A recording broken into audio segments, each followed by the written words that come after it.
ఉంటారట. ఎప్పుడు ఏ రోగం వస్తుందో తెలియదండి. సహజంగా ఉండేది మాయ రోగం ఎప్పుడూ ఉంది, దానికి తోడు ఇంకా రోగాలు ఎక్కువ ఉన్నాయి, అనేక రోగాలు. ఈ రోగాలతో మనం బాధపడుతున్నాం. ఆయు పరిశ్రమతి భిన్న ఘటాది వాంబ. నీళ్లు తీసుకొచ్చి చిల్లులు ఉన్నటువంటి కుండలో పోస్తే నిలుస్తాయా? ఎంత పోసినా నీళ్ళన్నీ పోతూనే ఉంటాయి.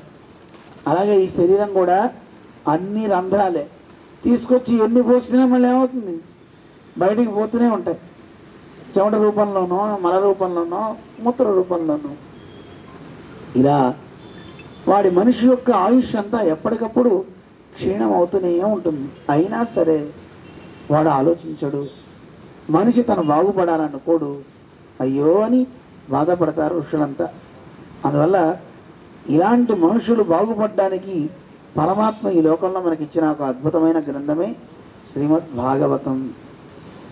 మృత్యు ఎవరిని ఎప్పుడు కబళిస్తుందో తెలియదు. అటువంటి భాగవతం లభిస్తుంది అంటే జన్మాంతర భవేత్ పుణ్యం. ఎన్నో ఎన్నో ఎన్నో జన్మల్లో మనం చేసుకున్న పుణ్యం ఏదైనా ఉంటే అలాంటి వాడికి భాగవతం లభిస్తుందటండి. తదా భాగవతం లభేత్. అలాంటి వాడికే భాగవతం లభిస్తుంది తప్ప అందరికీ రాదు. పరీక్షిత్ నరేంద్రుడికి భాగవతాన్ని చెప్తున్నారట. సభలో శ్రీశుకుడు ఆసీనమై చెప్తుంటే దేవతలంతా వచ్చి 7 రోజుల్లో పోయేవాడికి ఎందుకండి, వీడికి బతకడానికి మేము అమృతం ఇస్తాం, మాకు ఈ భాగవతాన్ని ఇచ్చేయండి అన్నట్ట దేవతలంతా. శుకుడు చూసి నవ్వాట. ఓ భలే బాగుందయా, మీరంతా సామాన్యులు గారయా దేవతలు, స్వకార్య కుశలాహ అంటారు. వాళ్ళ పని అయిపోతే చాలు దేవతలకి. అందుకని వాళ్ళంతా వచ్చి సుధా కుంభం గృహీత్వైవ, ఇగో ఈ కుంభం మీకు ఇచ్చేస్తాను, తీసుకొని భాగవతాన్ని మాకు ఇచ్చేయండి అని అడిగాట. శుకుడు అంటాడు, ఓ కథ ఓ సుధా లోకే, భాగవతం ఎక్కడా, అమృతం ఎక్కడా? అసలు భాగవతంతో తుల్యం అవుతుందే? అవదు. దేవతలంతా ఏ అమృతం కోసమైతే పాల సముద్రాన్ని చిలికిది మాకు కావాలనుకున్నారో దానికి ఎంతో ఎంతో ఎంతో శ్రేష్టమైనది భాగవత గ్రంథం దగ్గరికి ఒక ఇసుక రేణువు అంతా కూడా రాదటండి ఆ స్వర్గంలో ఉన్నటువంటి అమృతం. దానికంటే ఇంకా ఇంకా అమృతం భాగవతం. అలాంటి భాగవతం లభించడం సామాన్యం కాదు. అలాంటి భాగవత కథా సారాన్ని మనం ఈ 7 రోజుల్లో పానం చేయబోతున్నాం, వినబోతున్నాం. చాలా అద్భుతమైనటువంటి కథ అన్నమాట. అటువంటి భాగవతాన్ని పఠనాత్ శ్రవణాత్ లోకే, ఎవరైతే కనుక పఠనం చేసినా శ్రవణం చేసినా సద్య వైకుంఠ ఫలదాయకం. చదివేవాడు మంచిగా చదవాలి, మంచిగా వినాలి. అంటే మంచిగా వింటామంటే శ్రద్ధతో ప్రేమతో ఇది నన్ను ఉద్ధరిస్తుంది, ఇది కృష్ణ కథ కదా అని ఎవడి గురించన్నా చెప్తుంటే చెవులు ఎంత పెద్ద అవుతాయండి. చెప్పు చెప్పు, మధ్యలో అటు ఇటు చూడకు చెప్పు అని వాడి గురించి వీడి గురించి వింటామే. అంతకంటే ఇంకా ఎక్కువ శ్రద్ధ ఈ భాగవత కథ మీద ఎవరు పెడతారో అలాంటి వాడికి సద్య వెంటనే వాడికి ముక్తి లభిస్తుంది, వైకుంఠ ఫలదాయకం. అలాంటిది సప్తాహంగా చేసుకుంటే ఇంకా ఎక్కువ ఫలం కలుగుతుంది అని అంటారు. అటువంటి గొప్ప ఫలాన్ని ఇచ్చేటటువంటి భాగవత కథని ఎలా ఆరంభమైందో దాని మహిమని చెప్తూ అందంగా మనకి వర్ణిస్తాడు సూతుడు. ఒకసారి నారదుడు, ఇందాక చెప్పాం కదా బదరికాశ్రమం వెళ్ళి బాధపడ్డాడని, సౌనకాది మునులంతా అడిగారు సనత్ కుమారుడు, ఏమయ్యా శూన్యచిత్తోసి, ఎందుకు అలా ఉన్నావు, నీ మనస్సు అంతా శూన్యంగా ఉంది, గత చిత్త పోయిన ధనం కలిగిన వాళ్ళలాగా, ఏమిటా అలా ఉన్నావు, గతవిత్తో యథా జన, డబ్బు పోయిన మనుష్యులు ఎలా ఏడుస్తారో అలా ఉందా నీ మొహం, శూన్యచిత్తోసి, ఎందుకు మనస్సులో ఖేదం ఉంది, దుఃఖం ఉంది, చెప్పు నీ బాధ ఏమిటి, ఎప్పుడు ఇలా ఉండవే అని అడిగారట నారదుడిని సనత్ కుమారుడు.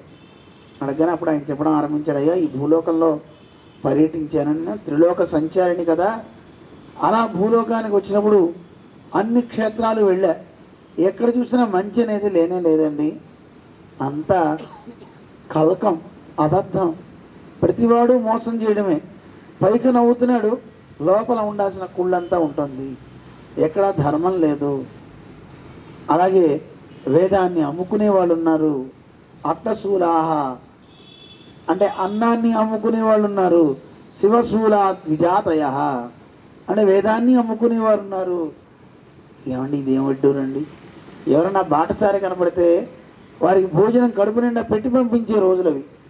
కానీ ఆ కాలంలోనే అన్నాన్ని అమ్మే విక్రయశాలలు వచ్చేసినట్టండి. అన్నాన్ని అమ్మకూడదటండి, అది దోషం. ఇక నీళ్లను కూడా బాటిల్స్లో మనం ఇప్పుడు అమ్ముతున్నాం కదా, ఇలా అమ్మేటటువంటి వ్యక్తులు తయారయ్యారు.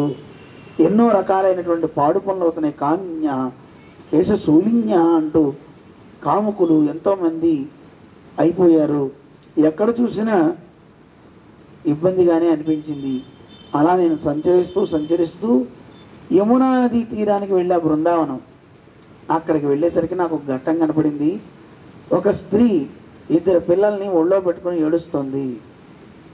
ఆవిడ తల్లిట, వాళ్ళిద్దరూ శిశువులట. వాళ్ళకి సపర్యలు చేసేవారు వందలాది మంది విసురుతూ ఉన్నారు. అయినా ఆవిడ ఏడుస్తూ ఉంటే నేను చూసా. నన్ను చూసింది. భో సాధువు క్షణం తిష్ట, ఓ సాధువ ఒక క్షణకాలం ఉండు, మాకున్న బాధని తొలగించు అని నన్ను ప్రార్థన చేసింది. ఏమిటమ్మా, ఎవరు నువ్వు, ఎందుకు ఇక్కడ ఉన్నావు అంటే, నేను ఇక్కడ దుఃఖిస్తున్నానండి. ఇదిగో నా పిల్లలు 2 ఇలా ముసలివాళ్ళు అయిపోయారంటే. అమ్మ, లోకంలో ఎక్కడైనా తల్లి యవ్వనవతిగా ఉండి పిల్లలు ఇలా ముసలివాళ్ళు అవుతారా? అవుతారండి. వాళ్ళు నిజానికి యవ్వనంలో ఉన్నవాళ్లే. మేము 3 యవ్వనంలో ఉన్నాం, కానీ మాకు ముసలితనం ప్రాప్తించింది. ఎందుకు? కలి ప్రభావం చేత. అసలు ఎవరమ్మా నువ్వు? ఇంతమంది మీకు సపర్యలు చేస్తున్నారు, వీళ్ళంతా ఎవరు? అప్పుడు చెప్పింది ఆవిడ, అయ్యా నన్ను భక్తి అని పిలుస్తారు, భక్తి రీతి ఖ్యాత, నన్ను భక్తి అని పిలుస్తారు. మరి వీరిద్దరూ ఎవరు అంటే జ్ఞాన వైరాగ్యాలు వీళ్ళిద్దరూ. మనిషికి చూడండి ఎప్పుడు విలువ కలుగుతుంది అంటే అన్ని విషయాలు తెలియాలి, సామాన్యమైన విషయాలు కాదు. ఆత్మజ్ఞానం గురించి తెలియాలి, నేనెవరు అని తెలియాలి. నన్ను ఇక్కడ తీసుకొచ్చి కూర్చోబెట్టినటువంటి ఆ లోపల ఉండేవాడెవడు, వాడి గురించి కూడా తెలియాలి. తెలిస్తే అప్పుడు వాడు గొప్పవాడు అవుతాడు. ఆ భావన ఎంతసేపు బాహ్యంగా ఉండే వాటిని కనిపెడదాం, వాటిని చూద్దాం అనుకుంటున్నాం తప్ప లోపల ఉండేవాడిని చూడాలని మనకి తెలియడంలా. అలాంటి ఆ లోపల తత్వాన్ని తెలుసుకునే ఆధ్యాత్మిక విధులు కొంతమంది ఉంటారండి. వారు లోపల ఉండే ఆత్మజ్ఞానాన్ని, పరమాత్మ జ్ఞానాన్ని వాళ్ళు చక్కగా ఆకలింపు చేసుకుంటుంటారు. అలా ఆకలింపు చేసుకుంటానే జ్ఞానం అంటారు. అంటే ఎవరి గురించి తెలిస్తే వాడు గొప్పవాడు అవుతాడో ఆ జ్ఞానం కావాలి. జ్ఞానం కలవాణి జ్ఞాని అంటారు. అందువల్ల జ్ఞానం కావాలి. జ్ఞానం బాగా పండిందనుకోండి ఏమవుతుంది? భక్తిగా పరిణమిస్తుంది. జ్ఞానం అంటే చూడండి, ఇక్కడ ఒక ఆయన కూర్చున్నాడు. ఆ కూర్చున్న ఆయన అంత ముందు వరకు మీకు తెలియదు, కానీ ఆయనే మీ తమ్ముడని తెలిసిందనుకోండి, లేదు మీ భర్తని తెలిసిందనుకోండి, జ్ఞానం కలిగింది. కలిగిన తర్వాత అది మాట మాటికి స్మరించడం వల్ల ఏమవుతుంది? ఆయన మీద ప్రేమ ఏర్పడుతుంది. మీరే ఆలోచించండి. ఎప్పుడైనా ఒక సంబంధం కలిగిన తర్వాత మనకి వాళ్ళ మీద ప్రేమ ఏర్పడుతుందా, ఏర్పడదా? పెళ్లి చూపులు చూస్తారు చూడండి. చూసినప్పుడు మొదట నచ్చుతుందో నచ్చదో తర్వాత సంగతి దేవుడు ఎరుగు. కానీ పెద్దవాళ్ళు ఇచ్చి పెళ్లి చేశారు. ఈయనే నీ భర్త అని చెప్పారు. భర్త భర్త భర్త అని స్మరించడం వల్ల ఏమైంది? ఈవిడికి ఆయన మీద ప్రేమ కలిగింది, ఆ జ్ఞానం కలిగింది. కలిగిన తర్వాత ప్రేమ ఏర్పడింది. ఆ ప్రేమతో మనిషి ఉండలేక ఏదో ఒకటి చేద్దాం, ఏదో ఒకటి పెడదాం అనిపిస్తుంది ఆవిడకి. ఆవిడ తినకపోతే వీడు ఉండలేడు. ఆవిడకి ఏదో ఒకటి చేయాలి చేయాలి చేయాలనిపిస్తుంది కదా. అందువల్ల జ్ఞానం దేనిలోకి పర్యవసిస్తుంది? భక్తిలోకి పర్యవసిస్తుంది అన్నమాట. ఆ భక్తి ఉన్న తర్వాత, బాగా ప్రేమ ఏర్పడిన తర్వాత నువ్వు ఎవరిని ప్రేమించావో ఆ ప్రేమించిన వ్యక్తి కంటే ఇతరమైన వాటిని చూడబుద్ధి కాదు.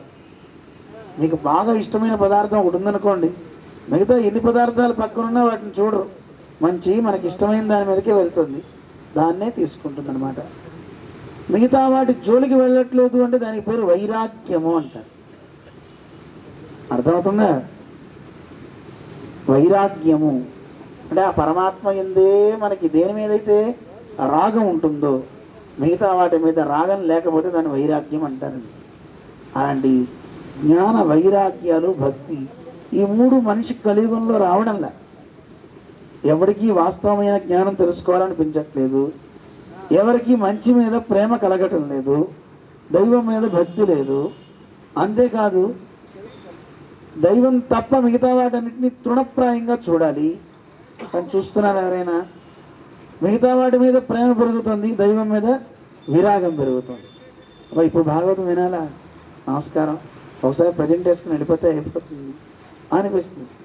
దేవుడి దగ్గరికి వెళ్ళాలి, అప్పు అంతసేపా ఎన్నింటి దాకా ఉంటుందండి పూజ అని అడుగుతారండి అందరు.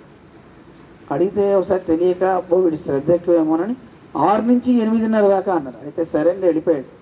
కరెక్ట్గా 8:30కు వచ్చాడు. ఎందుకు? అప్పుడు పెడతారు ప్రసాదం, దానికి వచ్చాడు హాయిగా. ఏదో ఒకటండి, అది వచ్చినా మంచిదే. ఎందుకంటే అలా ప్రసాదం తీసుకోవడం వల్ల కూడా వాడికి శాంతిని కలగజేస్తాడు పరమాత్మ. ప్రసాదం అన్నా కూడా భగవద్ అనుగ్రహమే. ఆ రకంగా వాడు మళ్ళీ ఆ పరమాత్మ యందు భక్తి కలిగేలాగా చేస్తుంది. ఓ డాక్టర్ దగ్గరికి వెళ్తే మందు ఇస్తే ఎలా రోగం ఉపశమిస్తుందో, దేవుడి దగ్గర ఆయన ఆరగించిన ప్రసాదం తినడం వల్ల కూడా మనలో ఉండే అహం అనేది రోజు రోజుకి తగ్గుతూ ఉంటుంది, క్రమేపీ తగ్గుతూ ఉంటుందన్నమాట. అందుకే మనం దేవుడి గుళ్ళోకి వెళ్తే ప్రసాదాన్ని కొంచెంగా తీసుకుని కళ్ళకద్దుకుని తినమంటారు. ఎక్కువ తింటే భోజనం, కొంచెంగా తింటేది ఔషధం. అందుకని మనం ఔషధంగా తీసుకోవాలి. తీసుకుని చక్కగా ఆలయంలో ప్రసాదాన్ని మన శరీరాన్ని మనస్సుని శుద్ధి చేయమని, పరమాత్మ ఇంకా ఇంకా ప్రేమ కలిగేలా చేయమని ప్రార్థన చేయొచ్చు. అలా చేస్తే ఏర్పడేవే దేవుడు ఇస్తేనే వస్తాయండి ఇవన్నీ. జ్ఞానం కానీ భక్తి కానీ వైరాగ్యం కానీ మనం అనుకుంటే రావు. వస్తాయా? ఏమీ రావు.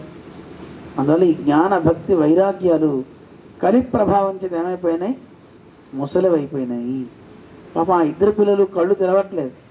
ఆవిడ చెప్పింది, అయ్యా మేము ఎవరో కాదు, జ్ఞానభక్తి వైరాగ్యము మేము ముగ్గురం కూడా వెళ్తూ ఉంటాం. అలాంటి మాకు ఈ కలి ఆవరించడం చేత ఒక అడుగు కూడా ముందుకు వేయలేకపోతున్నారు మా పిల్లలు ఇద్దరు. ఎలాగో మేమందరం కలిసి అన్ని క్షేత్రాలు తిరిగాం, ఎక్కడికి వెళ్ళినా మాకు స్థితి మంచిగా లేదు. కానీ మేము పుట్టింది మాత్రం ద్రావిడ దేశంలో పుట్టాం. ఉత్పన్న ద్రావిడే దేశే, ద్రావిడ దేశంలో పుట్టాం. వృద్ధి చెందింది కర్ణాటక దేశంలో. అలా చేస్తూ చేస్తూ గూర్జరే జీర్ణతాంగత, గూర్జర దేశం అంటే గుజరాత్, ఆ ప్రాంతానికి రాగానే మేము ఇలా జీర్ణం అయిపోయామయా, అడుగు కూడా ముందుకు వేయలేకపోతున్నాము అని ఆ జ్ఞానభక్తి వైరాగ్యాలు ముసలివైపోయినాయి.